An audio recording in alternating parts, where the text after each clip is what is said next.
Un amour de chocolat. Il était une fois, en Belgique, dans la ville de Bruges, célèbre pour ses chocolats, un chocolat blanc qui était amoureux d'une petite truffe toute mignonne au chocolat noir.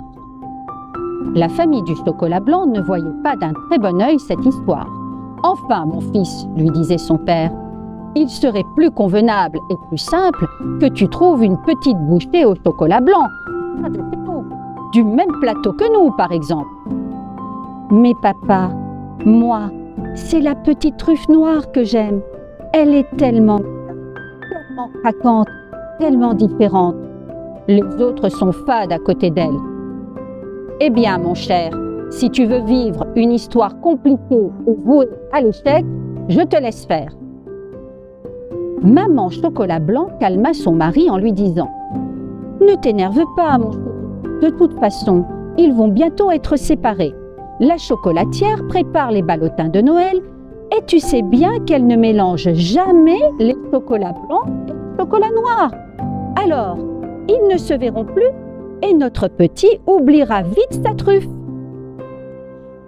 Les parents de la petite truffe noire n'étaient pas plus bienveillants. « Enfin, Truffette, qu'est-ce que tu lui trouves à ce blanc-bec? »« Il est beau, il est doux, il est différent. Je l'aime, c'est tout. » »« Tu l'aimes, mais ça ne suffit pas, l'amour. Il faut avoir des points communs, une histoire et un passé partagé, et des projets voisins pour construire quelque chose. On a les mêmes désirs, on veut s'aimer toute la vie, ça suffit, non? De toute façon, vous allez être séparés dans quelques jours pour Noël. Chacun dans son ballotin, et on ne parlera plus de ce minot, et tu l'oublieras, ma fille. »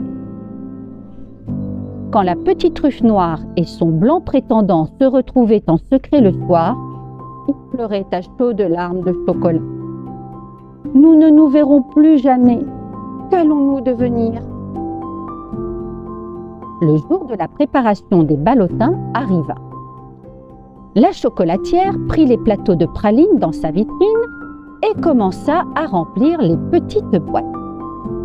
Elle fit un étage de chocolat blanc, glissa une feuille de papier doré et elle s'apprêtait à remplir le deuxième étage avec du chocolat quand son bras s'arrêta en l'air. « Des boîtes toutes noires et des boîtes toutes blanches, c'est trop triste.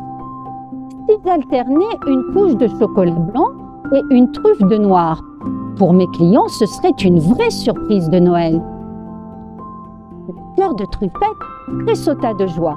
Et quand elle eut rejoint la boîte de son cher chocolat blanc, ils étaient si heureux qu'ils sautèrent dans les bras l'un de l'autre et que le ballotin faillit se renverser. Ils se marièrent peu de temps après et eurent plein d'enfants, de toutes petites crottes de chocolat au lait, évidemment. Et les grands-parents, Chocolat Blanc et Truffe Noire, devinrent bien gaga avec tous leurs petits-enfants.